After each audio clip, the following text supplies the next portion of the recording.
ॐ गजाननं भूतगणाधिसेवितं कपीतजम्बो फलचारुभक्षणम् उमासुतं शोकविनाशकारिकं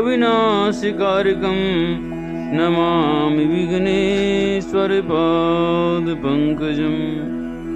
शान्ताकारं भुजगशयनं पद्मनाभं सुरेशं विश्वाधारं गगनसदृशं मेघवर्णं शुभांगं लक्ष्मीकान्तं कमलनयनं योगिभिर्ध्यानगम्यं वन्दे विष्णु भवहरं सर्वलोकैकनाथम्। जय जय जय श्री राधारमण, जय जय नवल किशोर, जय जय जय चित चोर प्रभु, जय जय माखन चोर। हे राम पुरुषोत्तम नरहरे, नारायण केशव गोविंद गरुड़ध्वज गुणनिधि, दामोदर माधव। हे कृष्ण कमलापते यदुपते, सीतापते श्रीपते, वैकुंठाधिपते चराचरपते, लक्ष्मीपते पाहि मां, लक्ष्मीपते पाहि मां। बोलो बांके बिहारी लाल की जय। अथ मोक्षदा एकादशी मार्गशीर्ष शुक्ला व्रत कथा। भगवान मुरली मनोहर के मुख से एकादशी के महत्व को सुनकर धर्मराज युधिष्ठिर ने हाथ जोड़कर कहा, मार्गशीर्ष शुक्ल एकादशी कथा को सुनाने की प्रभु कृपा करें। धर्मराज युधिष्ठिर के ये विनम्र वचन सुनकर आनंद कंद मुरली मनोहर ने कहना आरंभ किया, अब मैं आपके सामने मोक्षदा नाम वाली मार्गशीर्ष शुक्ल एकादशी व्रत की कथा कहता हूँ, सावधान होकर सुनो। हे धर्मराज, मार्गशीर्ष शुक्ला एकादशी को तुलसी की मंजरी से और पाद्य धूप दीप नैवेद्य से दामोदर भगवान की पूजा विधि विधान से करते हुए चित्त लगाकर इसकी कथा सुननी चाहिए। ऐसा करने से वाजपेयी यज्ञ का पुण्य फल प्राप्त होता है। इतनी कथा सुनाकर भगवान मुरली मनोहर ने कहा, हे राजन, अब मैं आपके सामने उस पुराणोक्त कथा को कहता हूँ जिसमें मोक्षदा के द्वारा किस प्रकार राजा वेखानस के पिता का नरक से उद्धार हुआ था। हे राजन, चंपक नामक अत्यंत मनोहर नगर था जिसमें बड़े बड़े विद्वान श्रेष्ठ जन रहा करते थे। उसी नगरी में एक वेखानस नामक राजा रहा करता था जो धर्मपूर्वक पुत्र की तरह प्रजा का पालन किया करता था। एक दिन का वृतांत है कि उस राजा ने स्वप्न में अपने पिता को नरक में अनेक यातनाएं भोगते और विलाप करते देखा।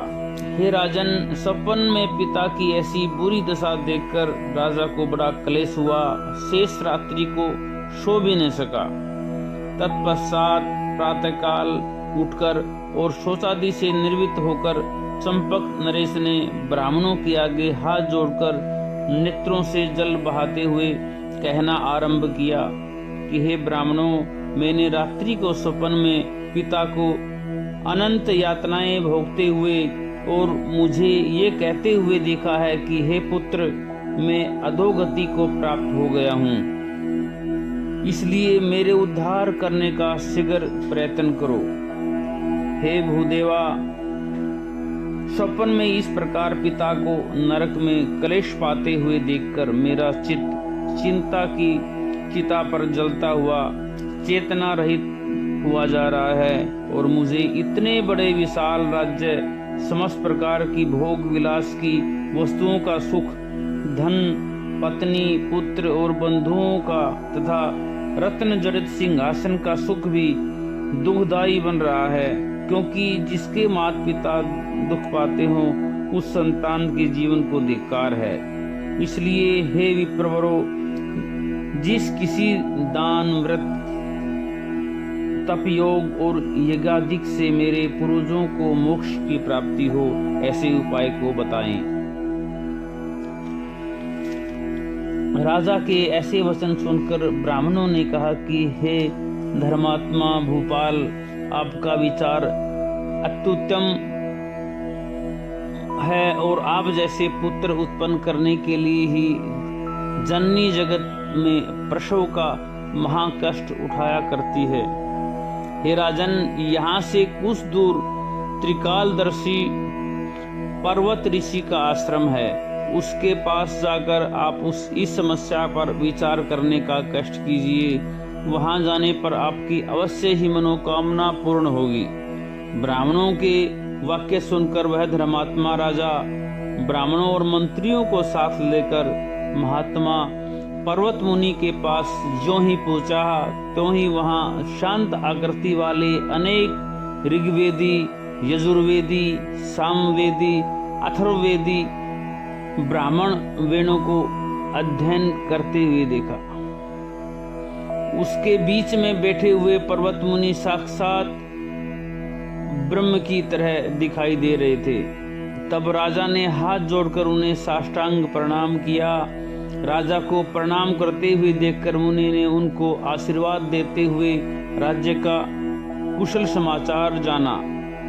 तत्पश्चात राजा ने कहा कि हे मुनि, यद्यपि आपकी कृपा से राज्य में सब और सुख शांति का साम्राज्य है, परंतु फिर भी एक ऐसा विघ्न आकर उपस्थित हो गया है कि जिससे मुझे समस्त राज्य का सुख मिट्टी के समान ज्ञात हो रहा है। अतएव उसी कष्ट के निवारण के लिए मैं आपकी सेवा में आकर उपस्थित हुआ हूँ। राजा के इस प्रकार विनय युक्त वचन सुनकर मुनियों ने श्रेष्ठ पर्वत ऋषि ने नेत्र बंद कर मुहूर्त भर ध्यान लगाने के पश्चात राजा से कहा कि हे राजन, न केवल मैं आपके कष्ट के कारण को ज्ञात कर चुका हूँ, बल्कि आपके पिता के पापों से परिचित हो चुका हूँ। ध्यान लगाकर सुनने का कष्ट कीजिए।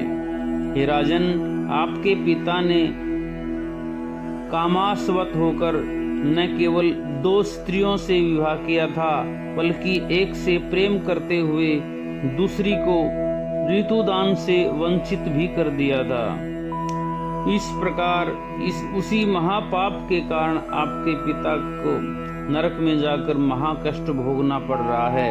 यदि उसका उपाय शीघ्र नहीं किया गया तो आपके पिता को अनंत काल तक नरक की यातनाएं भोगनी पड़ेगी, क्योंकि एक स्त्री के जीवन काल में दूसरा विवाह कर लेने से बढ़कर संसार में दूसरा पाप नहीं है। हे धर्मराज, महामुनि के यह वाक्य सुनकर राजा विखानस ने हाथ जोड़कर प्रार्थना करते हुए कहा, हे धर्मज्ञ, जिस दान धर्म और व्रत आदि से मेरे पिता का उद्धार होगा, उसे कहने की कृपा कीजिए, क्योंकि पिता के नरक में जाने का हाल सुनने के पश्चात मेरे कष्ट का कोई ठिकाना नहीं रहा है। अतएव जिस प्रकार पिता के कष्ट का निवारण हो वह किया जाएगा। राजा की इस प्रकार प्रार्थना को सुनकर पर्वत मुनि ने कहना आरंभ किया, हे राजन, इसके लिए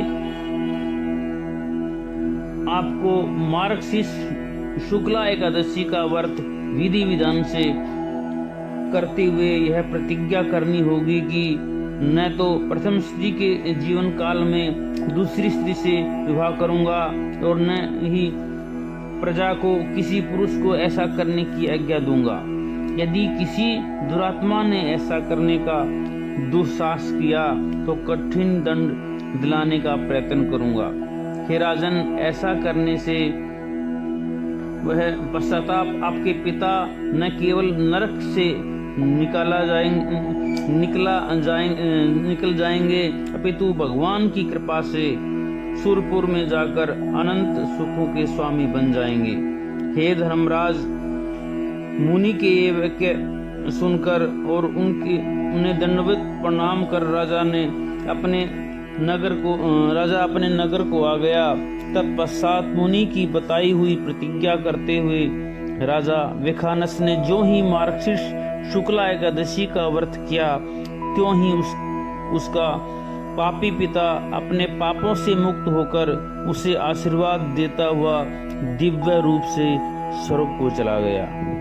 अतः जो मनुष्य मोक्षदा एकादशी का व्रत करेगा, वह अपने कुटुंब सहित समस्त संसारी सुखों का उपभोग करता हुआ अंत में मोक्ष को प्राप्त होता है।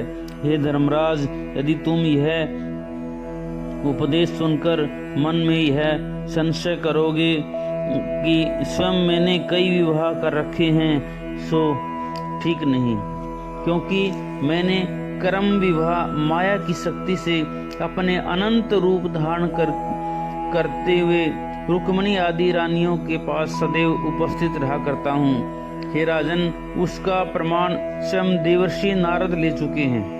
अतएव जो मेरी तरह अपने अनंत रूप धारण करने की शक्ति रखता हुआ अपनी समस्त पत्नियों को स्वप्न में भी किसी प्रकार का कष्ट नहीं देने की शक्ति रखता हो, वह काम की इच्छा के लिए नहीं बल्कि किसी असाधारण कार्य की सिद्धि के लिए पत्नी के जीवन काल में अन्य विवाह कर सकता है, क्योंकि काम की तृप्ति के लिए अधिक विवाह करना अपयश और नरक को प्राप्त करता है। राजन, आपको इस विषय में अधिक बतलाने की आवश्यकता नहीं कि मैंने एक भी विवाह काम इच्छा को लेकर नहीं किया, बल्कि भक्तों के हित की और सोचते हुए किसी विशेष भारी उद्देश्य से किया है। अतः इसलिए तुमको मेरे बहु विवाह पर संदेह नहीं करते हुए सदैव मेरे मार्ग पर चलना चाहिए। ऐसा करने से न केवल आपको यश और सुख मिलेगा, बल्कि वैकुंठ का पद भी प्राप्त होगा। बोलिए विष्णु भगवान की जय, गोविंद भगवान की जय, मोक्षदा एकादशी की जय।